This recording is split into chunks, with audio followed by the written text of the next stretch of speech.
And welcome back to ABC-7 Extra Sunday. I'm Mark Ross. Tonight, we're looking at the present and future of El Paso shopping malls.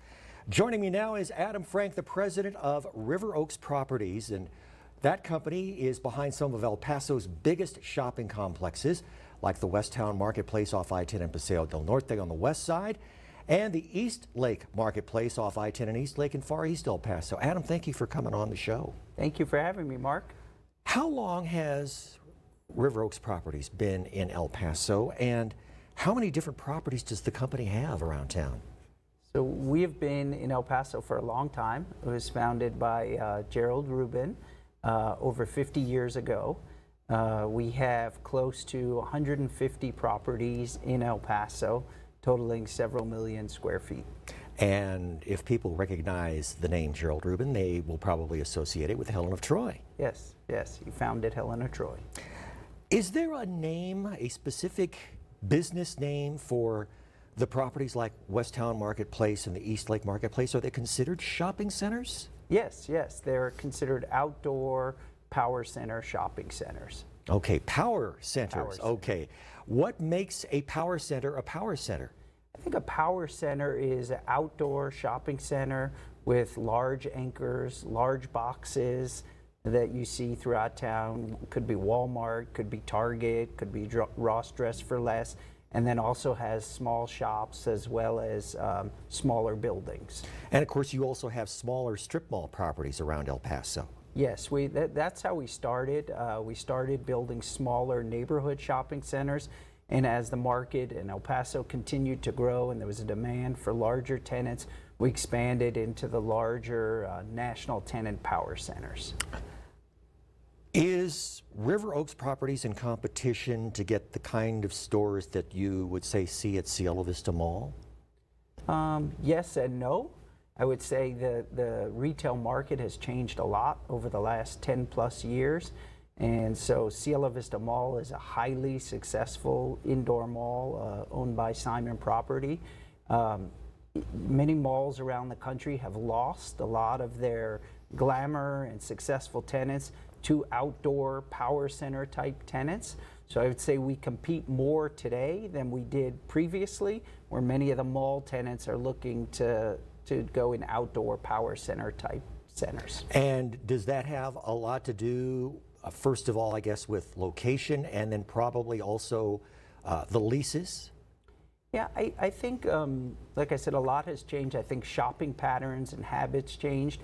El Paso has nice weather.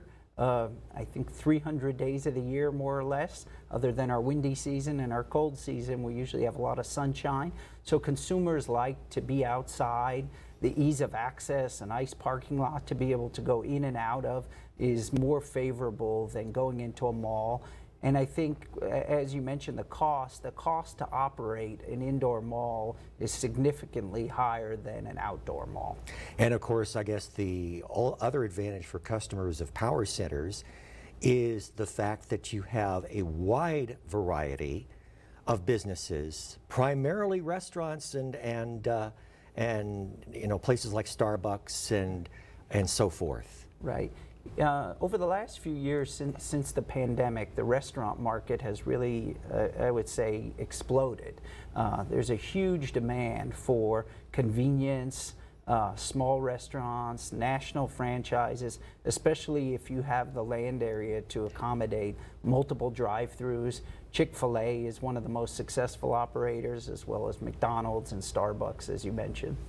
Now, when it comes to a power center like the ones on the Far East Side and West El Paso, are there any concerns about the ever-growing online shopping craze? Yeah, there's always concerns, but the consumer and retail market is very dynamic.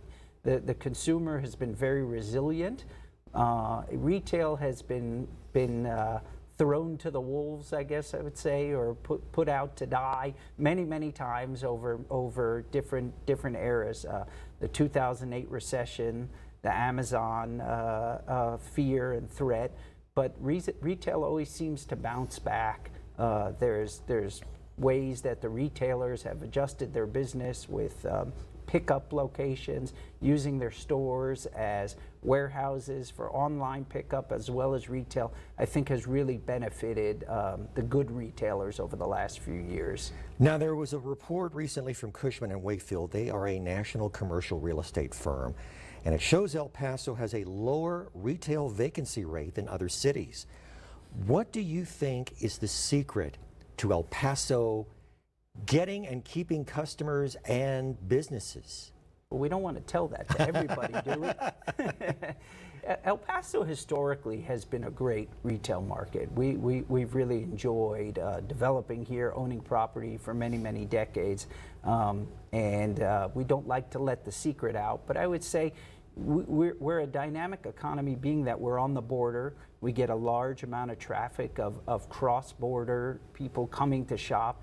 Sometimes it goes up and down with the peso and the Mexican economy. But I think historically, the El Paso consumer has really benefited and enjoyed the retailers we've brought to town, and the success they've had is shown in that their sales, the retailers do in El Paso, are usually higher than the national average. So, looking into your crystal ball, what do you think the future of retail is for El Paso? Will we continue to see more properties like Westtown and Eastlake? You know, that's a good question. So El Paso, as you know, has grown way far east, has grown all the way to our latest shopping center, Eastlake Marketplace, which is at Eastlake and I-10, is almost at the end of the town. We're in El Paso County now, not in the city limits, and we're building a new grocery store, new Albertsons at Eastlake and Darrington, which is actually in Horizon. Mm-hmm. So, and Westtown, as you mentioned, is all the way far west. So we have some limits because of the mountain. There's some new growth coming up in northeast El Paso. But as far as large tracts and large parcels, I think we're coming up on the border and the limits of how much more we can expand. Wish list. Any stores that you'd like to bring into El Paso? You know, my wish list is probably similar to the consumer wish list that we hear all the time, and we're always trying to attract new tenants and new businesses to El Paso. We get a lot of requests for Trader Joe's. We get a lot of requests for In-N-Out Burger and Shake Shack and Container Store? Yeah, you know, Container Store I think has gone through a little bit of a rough patch, and I don't know how much they're expanding. There's requests for IKEA. So our job is to go out to trade shows and contact brokers and always try and find new tenants and new businesses to come to El Paso. We still have significant land holdings on Zaragoza that we're always trying to attract tenants. So a lot of it does depend on the economy, but in the end, I think the retailers usually do find El Paso eventually. And I want to point out that I reached out to both Bassett Place and the shops at Solana to join us for tonight's show. Representatives of both malls had conflicts that prevented them from joining us. That's ABC-7 Extra Sunday for this week. Next week, my one-on-one conversations with the two men who want to be the next mayor of El Paso, Renard Johnson and Brian Kennedy. Be sure to tune in. I'm Mark Ross. Stay safe, stay strong. I'll see you next Sunday night. Thank you for watching. ABC-7 News is now available on any of these streaming services, as well as the KVIA News and KVIA Weather and Traffic.